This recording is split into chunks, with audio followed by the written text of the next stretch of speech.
Damos início a mais um programa Anatomia do Poder. Hoje, tendo como convidado especial um caro amigo, meu confrade e o atual presidente da mais antiga Academia de Direito do Estado de São Paulo, que é a Academia Paulista de Direito.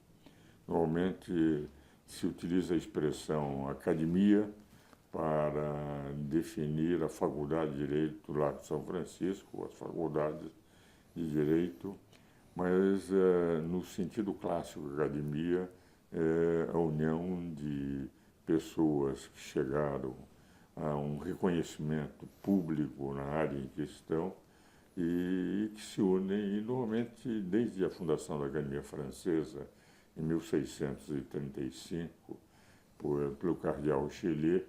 Desde aquela época, grande parte da academia, o senhor tem 40, 50, 80, mas é um número limitado de eleitos para a academia pelos próprios acadêmicos. E hoje, a mais antiga academia de direito do Estado de São Paulo é a Academia Paulista de Direito, fundado, creio eu, que na década de 60, o grande articulador na época foi um professor meu na faculdade, o professor Cesarino Júnior, e hoje temos a presidência de Alfredo Atier, que, de rigor, não é só um mestre, um doutor, que se formou na Universidade de São Paulo e que defendeu sua tese de doutoramento na Universidade de São Paulo. Tem também o pós-doutoramento em Coimbra, onde teve um comum amigo, um grande amigo, temos livros escritos juntos. Aliás, darei a ele um livro escrito junto, o Canutilho, na segunda parte do programa, que é o professor Canutilho, talvez, ao lado de Jorge Miranda, as duas maiores expressões de direito constitucional em Portugal. Meu querido Alfredo, meu confrade Alfredo, que eu também sou da Academia Paulista de Direito, eu gostaria que você falasse um pouco sobre sua presidência, sobre seus projetos em relação a esse ano e o congresso que está para organizar, em que se debaterá as grandes vertentes do direito constitucional. Muito obrigado por estar no meu programa, Alfredo. Obrigado, professor Ives. Para mim é uma satisfação enorme estar aqui. O senhor sabe, eu sou um grande admirador do... Aliás, o nosso tratamento de sempre, um chamando o outro de você. Tá bom, tá bem. Aqui o nosso programa é bem informal. Tá bom. Mas é difícil não porque... Não vou te chamar de professor, eu não quero então, chamar, tá bom. Alfredo. Então, eu vou tentar, porque a minha admiração pelo professor Ives é muito grande, não é? O papel que o senhor tem no direito brasileiro, sobretudo no estabelecimento das marcas da dignidade humana, eu acho que isso é muito importante. O direito seguindo os passos, digamos assim, de um percurso civilizacional que começa efetivamente com o cristianismo, né? Quando efetivamente a pessoa é valorizada, não é? Fazendo, digamos assim, um tour de force em relação ao direito romano, em que as coisas eram mais importantes do que as pessoas, né? Inclusive para a definição do direito. Então, esse papel que o senhor tem no direito brasileiro é extremamente importante. Então, para mim, estar aqui é assim como estar praticamente no paraíso, né? Se o senhor me permite, o paraíso do direito, paraíso jurídico.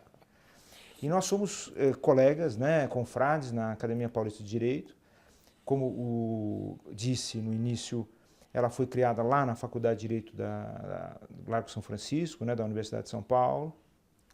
Os projetos dos nossos fundadores, e veja, o professor Ives também estava entre os fundadores. O senhor era, assim como, por exemplo, a professora Ada, o professor Dinamarco, eram os jovens professores que, na época, começando também fundaram a academia, não é? E na época eram 40 cadeiras e foram criadas 40 cadeiras suplentes. Exatamente. Para os jovens professores, e o Ives estava entre eles, né? Você estava entre eles, vou tentar usar o você, não é? E em seguida foi então alargado isso para os 80, porque enfim, essas figuras jovens em pouco tempo se destacaram, né? Como foi o seu caso especificamente. E para mim é uma honra, eu assumi a cadeira do professor Goffredo, né? Goffredo da Silva Teles, que é a Santiago Dantas, que é a cadeira de número 40. E então, para mim, já era, digamos assim, uma grande carga, assim, uma missão, assim, digamos, praticamente impossível, né, de levar à frente a importância desses dois juristas no contexto do direito brasileiro, de São Paulo, né? A Academia de São Paulo, a Academia Paulista de Direito, ela foi criada na dicção do professor Cesarino como um presente que São Paulo dava ao Brasil. Exatamente. E, isso é o que ele dizia à época, quando convidava as pessoas. E agora nós estamos com essa pauta, né, brasileira. O São Paulo deu vários presentes ao Brasil. O primeiro presente ao Brasil foi a independência, né, que foi proclamada aqui em São Paulo, ali às margens do rio Ipiranga, né? O segundo, talvez muito importante, foi a Semana de Arte Moderna de 22.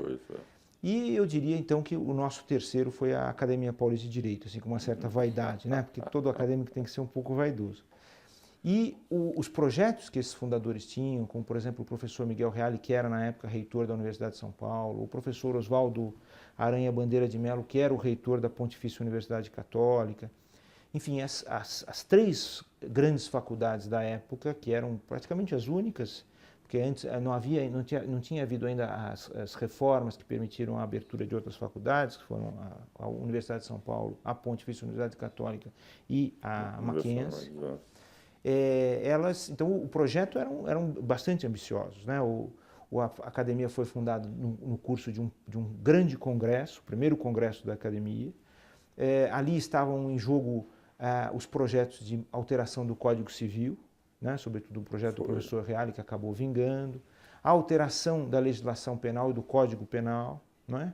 E já se discutia naquele momento, e nós estávamos vivendo um momento crítico do período, digamos, da excepcionalidade, né? Então já se discutia a questão da abertura, que depois vai desembocar na Carta aos Brasileiros, redigida pelo professor Goffredo, ao lado de outros grandes intelectuais e juristas brasileiros, né?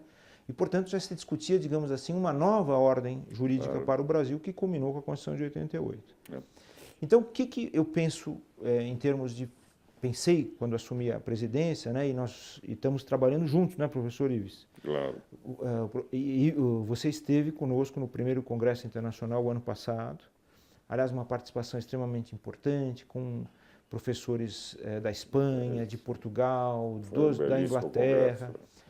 E pensar, em primeiro lugar, eu acho que é extremamente importante, porque o Brasil, em geral, é um pouco esquecido disso, né? Nós gostamos muito de novidades, claro, né? Mas nós precisamos recuperar tradições importantes, né? Então, recuperar os ideais desses fundadores, primeira coisa, porque são ideais grandiosos, são grandes projetos voltados para o bem comum. Aliás, isso que você disse, Rotier, é algo extremamente importante. Quando o Cesarino, como você disse, nós éramos dois jovens na época, eu, a Ada foi minha confreira também na Paulista de Letras, e contemporânea de formatura. Eu sou de 58, ela de 57.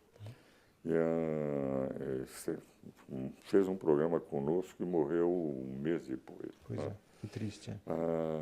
A ideia era essa, ter uma casa atuante como academia, entende? Porque a nossa academia antecede, inclusive, a academia do Otton Sedu, a Brasileira de Letras Jurídicas, porque ele entendia o Cesarino que com nós, e pondo os suplentes, porque naquela época os jovens entraram como suplentes na época, ele tinha os grandes nomes. Inclusive, por exemplo, a minha cadeira é de Campos Salles, que tem um papel extremamente importante. Isso mesmo. Primeiro, como um dos que lutaram pela introdução da República. Depois, como primeiro-ministro da Justiça. Inclusive, salvando o Deodoro de um vexame, porque quando o Deodoro foi entrar para receber o cargo de presidente da República, depois de ter pensado ter derrubado o gabinete de Ouro Preto, e, na verdade, ele proclamou a República, já com todas as medalhas do Império. do imperador. E o Campos Salles disse: presidente, o senhor tem que tirar, o senhor derrubou o presidente, o senhor derrubou o imperador, o senhor não pode mais usar. Mas o Campos Salles foi o meu patrono. Aliás, na minha posse daí como acadêmico titular. Quem deu a posse foi o velho Valdemar Marista, que era fundador, Nossa, maravilhoso. pai do Antônio Cláudio Maria de Sim. Oliveira, e presente estava, fez o discurso, enfim, de saudação, o Godofredo da Silva Teles. Ah, que maravilha. Entende? Então, um período assim extremamente agradável, lembrar aqueles tempos em que você está lembrando agora. Pois é.